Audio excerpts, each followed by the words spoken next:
여러분 안녕하세요. 오늘의 주제는 역대 폐업률, 역대급 폐업률 자영업의 위기에 대한 이야기를 해보도록 하겠습니다. 한국감정원이 최근 상가 폐업률 실태 조사 결과를 발표를 했는데요.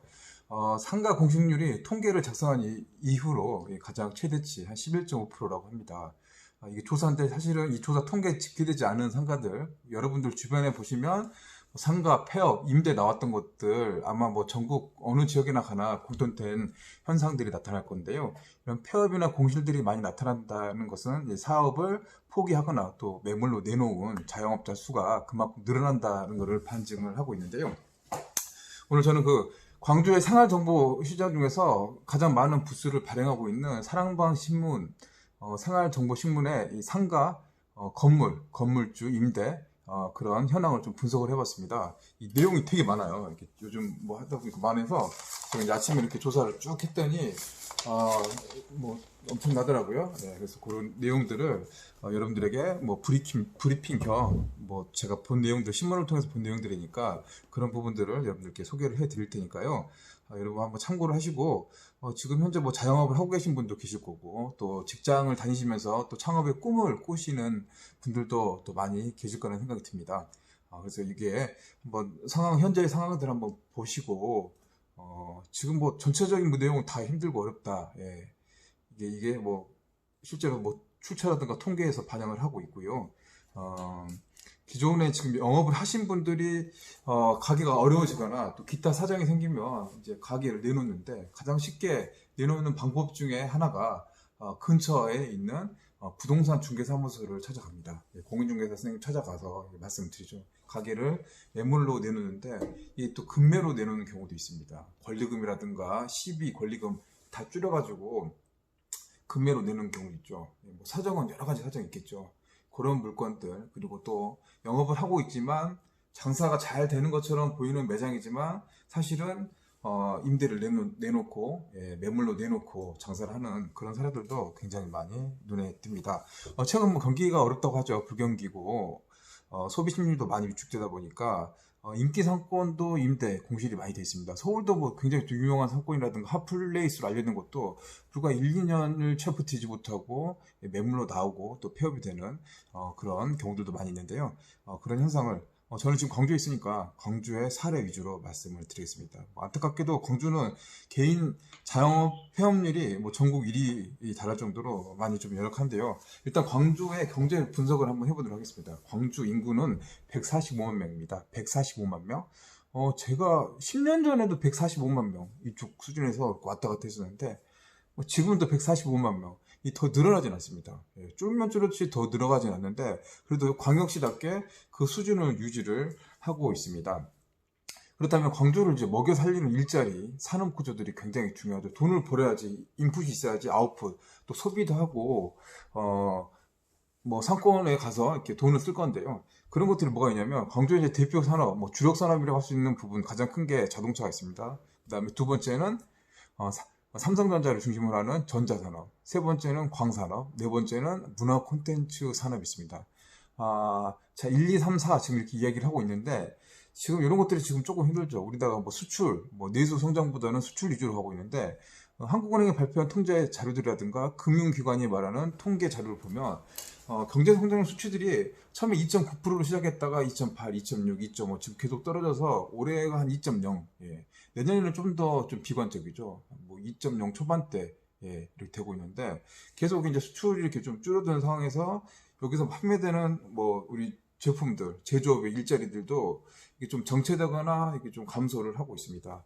그래도 자동차가 좀 버티고 있는데요. 이 광주에는 기아자동차, 협력업체들, 뭐 하남산단, 소천, 평동산단에 이걸로 먹고 사는 기업들, 부품업체, 1차 업체, 2차 협력업체, 3차 밴드들이 굉장히 많이 이렇게 일자리를 만들어가고 있고요. 삼성전자가 100세까지 만들었습니다. 냉장기, 청소기 이런 것도 만들어서 한참 호황을 이렇게 미칠 때도 있었지만 지금은 대부분 다 멕시코나 베트남으로 공장이 많이 이전하면서 지금 인력이 많이 좀 빠져서 지역내 좀 논란이 되고 있고요. 광산하고 LED하고 광통신 기업들이 좀 밀집이 되어 있습니다. 근데 아직까지는 대기업은 없고 중소기업 위주로 이렇게 하고 있는데 이게 뭐 세계 경제가 불황을 좀 타면서 이쪽 매출 자체도 조금 어려워지고 주변의 제조업체 사장님들 이야기 들어보면 이것도 경기가 안 좋아서 좀 부도나거나 또 문을 닫는 제조업 일자리들이 나타나고 있습니다. 그나마 좀 다행인 거는 좀 인공지능 산업, 4차 산업이라고 할 수 있는 인공지능 산업을 뇌타 산업을 통과시켜가지고 그걸 좀 준비를 하고 있는 게 이제 미래 목걸이로 가고 있고요. 이게 이제 그 경제 성장이 낮아지고 수출이 안 되면서 재고가 늘어납니다. 재고 늘어나고 생산량이 좀 줄어들다 보니까 일자리가 좀 감소를 하죠. 근데 가장 크게 통계 나타났던 거 대한민국 산업의 허리라고 할 수 있는 3, 40대, 저도 40대잖아요. 3, 40대 제조업 일자리들이 많이 좀 줄어들었습니다. 이분들이 실제로 나타난 게 고용보험 받도록 하는 노동청 하면은 이분들이 실업급여 받고 수급 받기 위해서 많은 분들이 보이는데 현장 가시면 요즘 북적북적한다 그런 것들을 이제 느낄 수가 있습니다. 소득이 감소되면은 돈을 안 쓰게 됩니다. 예. 지금 상황이 좀 그런 상황 같아서 가장 쉽게 줄일 수 있는 부분들이 이제 외식 쪽 분야 같아요. 외식 밖에 나가서 먹는 것들을 두 번 갈 걸 한 번으로 줄이고 소고기 사 먹을 걸 돼지고기로 사 먹는 좀 낮춰서 가는 그런 게 지금 이제 기조들이 한 작년부터 나타났던 현상인 것 같습니다. 외식업이라든가 자영업 경기가 작년부터 이런 것들이 좀 위축이 되고 있다가 올해도 많이 좀 힘들었고 내년까지도 힘들 것이다 라고 하는 게 이제 대부분 이제 전문가들의 전망이나 의견들인데요. 실제로 이 산업방신문, 생활정보신문에 나타났던 내용들을 보면 이게 정말 눈에 띄게 지금 이게 피부로 좀 와닿을 수 있는 주변에 장사하시는 분들이 사장님들, 자영업 사장님들이 가게를 내놓는 거예요. 부동산에다. 부동산 업자들, 사장님들은 이걸 판매를 하기 위해서, 거래를 하기 위해서 산업방신문, 광주는 거의 이 산업방신문이 독점을 하다시피 하고 있으니까 거기에 매물이 다 짓게 되는데 분야별로 파악해 보니까 우리가 지금 주변에 볼 수 있는 자영업의 범주들 안에 대부분 들어온 것들입니다. 이것들 봤더니 이제 눈에 띄는 것들은 이 상권 변화의 흐름이 굉장히 큰 예컨대 광주에는 전남도청이 있었어요. 충장로, 금남로가 가장 핫한 이 상권이었고 저도 20년 전에 거기서 삐삐 파는 아르바이트 하면서 그쪽 상권에서 장사도 해봤으니까 그건 누구보다 좀 잘 알고 있었는데 그때만 해도 뭐 바글바글 하고 뭐 제가 삐삐 팔면서 하루 종일 거기서 자판해서 이렇게 장사를 하고 있으면 그 돌아다니면서 뭐 아는 사람 다 최소한 5, 6명, 10명 정도 만납니다. 그만큼 사람들이 광주 사람들이 다 밀집되어 있는 곳이 충장로, 금남로인데 지금 가보시면 알겠지만 지금은 거의 없어요. 젊은 학생들, 소비 구매 계층이 좀 약한 그 학생들만 자리를 차지하고 있고요. 나머지는 없습니다. 이렇게 도청이라든가 경찰청 같은 공공기관이 이렇게 무한으로 이전을 하고 나니까 그 주변에 있는 상권, 충장로, 금남로 상권들도 쇠락을 하고 있고요. 또 시청이 예전에 계림동이라는 구도심이 있었는데 여기 상무지구로 이전하면서 시청이 옮겨가니까 관공서, 공공기관, 법원 이런 것들이 다 따라갑니다. 상무지구는 핫한 상권으로 엄청나게 급성장을 했는데 나머지 주변에 있는 구도심은 이 공동화 현상이 나타나고 있어서요. 그쪽에 있는 상가들은 굉장히 힘들고 좀 어려운 상가들이다. 실제로 이 통계로 이제 매물이 나오거나 매매로 나온 것들은 대부분 구도심에 있는 이 상가들이 굉장히 좀 많이 나와 있습니다. 지금 광주 이슈로 보면은 재개발, 부동산 재개발이 굉장히 많이 되고 있습니다. 광천동 재개발을 비롯해서 신가동, 또 동구의 계림동도 1, 2, 3, 4, 5, 6, 7에서 엄청나게 지금 그 재개발이 되고 있어서 거기에 따른 상권의 변화나 흐름들이 지금 당장은 아니겠지만 한 5년 정도 지나면 변화가 좀 많이 돼서 또 뜨는 상권, 지는 상권 이게 좀 생겨날 것으로 좀 보여지고요. 또 광주는 지하철 2호선이 있습니다. 지금 1호선이 있거든요. 1호선은 그냥 이렇게 하나밖에 없어가지고 실제로 그 이용객이 많지 않습니다. 투자 대비해서 효용성이 많이 떨어진다. 그래서 찬반 논란이 굉장히 많이 일었던 곳이 광주의 지하철 개발인데요. 2호선 개발을 놓고도 굉장히 그 논란이라든가 갈등이 많았습니다. 2호선 개발이 확장이 되면서 이렇게 해서 이제 이렇게 돌아갑니다. 이렇게 기존 하나 있던 곳에서 이렇게 이제 돌아가서 순환형이 됩니다. 서울의 지하철 2호선 같이 그렇게 되면 그 역세권이라고 할 수 있는 곳들, 그곳에 대한 상권의 변화들, 흐름들이 좀 예측이 되는데요. 거기가 이제 나타나는 좀 주목할 만한 것입니다. 자, 그럼 여기서 제가 광주의 전반적인 산업 구조, 일자리, 상권의 특색에 대한 이야기를 드렸고요. 다음에는 그 세부적으로 들어가는 이제 총론을 했다면 이제 강론에 대한 이야기거든요. 실제적으로 우리 주변에서 나타나고 있는 매물 건수라든가 업종별, 분야별, 급매매 현황에 대해서 잠시 이야기를 해보도록 하겠습니다. 자, 먼저 교육에 대한 이야기 해볼게요. 저도 이제 아들이 중학교 2학년이어서 지금 용서학원 보내고 있거든요. 근데 대한민국 부모님들 또 자녀 교육비가 되게 사교육비가 많이 들어간다고 느끼는 게 좀 부담이 됩니다. 예, 지금 두 개 보는 거 있거든요. 영어하고 수학. 하면은 한 45만 원. 뭐 용돈 일에 하면은 50만 원.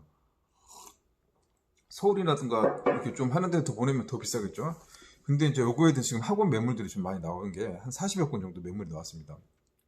피아노나 태권도 같은 경우는 더 심하고요. 이 불경기에 학원비를 줄인다는 게 실제로 그 매물에 나왔던 거 보면은 알 수가 있습니다. 이 학원들이 보통 2층에서 5층, 3층, 4층 이 목적성이 강하다 보니까 학원들은 1층이 없죠. 이렇게 임대료가 싼 고층으로 올라가는데 거기에 나왔던 것 중에서 이제 시비나 권리금도 없이 이렇게 내놓는 것들이 좀 눈에 띕니다. 외식업뿐만 아니라 학원도 가장 이렇게 소득이 떨어지고 경기가 어려워지면 가장 먼저 줄이는 이런 분야가 이제 학원인 것 같은데 먼저 그 학원에 대한 얘기를 드렸고요. 상가가 굉장히 좀 많죠. 요즘 상가가 많은데 그 재개발도 많이 되고 새롭게 개발되면서 아파트 공급도 많아지고 있는데 아파트가 많아지고 오피스텔도 지금 굉장히 많이 하고 있어요. 공사를 하고 있는데 거기에 또 상가가 다 들어갑니다. 이 또 과잉 상가의 논란이 좀 불 것 같은데 이 상가의 분양권 지금 짓고 있거나 개발 예정이 된 분양권을 받으신 분들이 상가를 내놓는 상가 분양권을 매매로 내놓는 곳이 23곳으로 집계가 됐습니다. 일단 뭐 광주에서 눈에 띄는 곳이 광천동의 호반 서밋이라고 있습니다. 제 영상 보시면 광천동 나이트 영상을 한번 거기 설명을 해드렸는데요. 이 호반 서밋 광주에서 제일 높은 아파트입니다. 주상복합 아파트인데요. 한 49층 그 정도입니다. 랜드마크 같은 기능을 하고 있는데 거기에 이제 상가들을 내놓는 계약금과 중도금을 이미 납부했는데 프리미엄으로 한 1억에서 2억 정도 해서 좀 더 웃돈을 받고 내놓는 것들이 좀 눈에 띄게 있었고요. 광주에 있는 첨단 지식산업센터, 그 공장형 산업센터 같은데 여기도 신축 상가를 또 매매를 하는 그런 것들이 좀 눈에 띄게 상가 분양권이 시장에 나와 있고요. 상가 건물, 상가 주택 이 매매가 굉장히 많았습니다. 이게 수를 다 세워 눈알이 좀 빠질 정도로 굉장히 수가 좀 많았었는데 1650개 정도 됩니다. 이게 조금 오차는 있어요. 제가 일일이 카운트를 하다 보니까 좀 오차 상황이 좀 나올 수는 있는데 해봤더니 한 1650여 곳으로 나타났는데 이게 뭐 신도시 상권도 있지만 좀 눈에 띄는 것들은 이제 도심 공동화, 이 구도심에 있는 대규모 상가단지들의 이 상가들이 매물로 많이 나타났다. 이런 거를 볼 수가 있을 것 같습니다. 업종별 매물 현황. 이거 지금 시간이 많이 지나갔던데 업종별 매물 현황은 뭐 주유소, 충전소를 비롯해서 펜션, 모텔, 사우나, 무인텔, 또 마트, 반찬가게, 한식, 또 외식업, 고깃집, 중화요리, 치킨, 닭강정 이렇게 범위들이 많은데 이 세 분야에서 조사를 해봤더니 이 업종들이 한 25개 정도 분야로 나눠집니다. 이거 전체를 보면은 앉아서 광주의 이제 자영업의 흐름이라든가 경제의 흐름, 생활경제의 흐름들을 유출을 할 수 있을 것 같습니다. 저도 보면서 깜짝 놀랐어요. 제 주변에 저희 그 운영하고 있는 닭갈비 또 청년다방 매장 주변에 이 가게를 내놓고 이렇게 매물로 내놓고 이렇게 운영을 하고 계시는 데도 요거 보니까 알 수가 있었습니다. 자, 요거는 내일 하겠습니다. 업종별 매물 현황. 요것도 지금 너무 많으니까 이거 두 차로 나눠서 지금 나왔던 데이터하고 이게 나타났던 이유에 대한 분석, 제 나름대로 분석입니다. 제가 자영업을 한 6년 정도 해보면서 느꼈던 그런 나름대로 분석을 해볼 테니까요. 이 영상은 조금 더 공부를 해가지고 지금 여기 좀 준비를 해놨는데 조금 더 공부를 할게요. 오늘은 총론에 대한 이야기를 했습니다. 역대 폐업률 위기의 자영업 주제로 상가 공실률이 12 최대 한 11.5%라고 하는데 더 좀 늘어나고 있는 상황들에 대한 총론에 대한 이야기를 했었고요. 내일은 조금 강론에 대해서 좀 들어가서 업종별 매물 현황, 주유소, 고깃집, 중화요리, 치킨, 닭강정 이 정도까지 될 것 같아요. 이렇게 하고 시간이 되면 그 다음에 또 2탄, 3탄으로 이렇게 해서 광주 사례입니다. 광주 전남 사례. 다른 지역도 얼추 비슷할 것 같아요. 인구가 지금 150만의 경제산업 구조를 갖고 있는 광주 광역시의 자영업 실태가 이렇게 하면 뭐 비슷한 규모의 대전도 비슷할 것 같고요. 대구는 250만 명 정도 되죠. 광주보다 100만 정도 많으니까 아마 양은 좀 더 많을 것 같고요. 부산은 더 많죠. 한 350만 되니까. 서울은 더 많죠. 더 많겠죠. 많고. 물론 이렇게 뭐 자영업이 이렇게 내놓은 데도 있지만 잘 되는 데도 있기 마련입니다. 그래서 이게 많은 분들이 조금 어려운 시기니까 어려울수록 조금 더 본인만 어려운 게 아니니까 좀 희망도 가지시고 좀 힘을 가지셔서 긍정적으로 또 어려움을 좀 이겨내다 보면 좋은 날이 있을 것 같습니다. 자, 대한민국에서 자영업을 하고 계시는 570만 자영업자 사장님들 그리고 직장 생활 하면서 창업을 준비하시는 예비 창업자, 또 초보 창업자 여러분, 예, 하여튼 뭐 도전하는 자세로 또 꿈과 희망으로 우리 또 희망찬 내일을 함께 의지하면서 가보도록 하겠습니다. 저는 내일 방송에 다시 만나 뵙도록 하겠습니다. 시청해주셔서 감사합니다.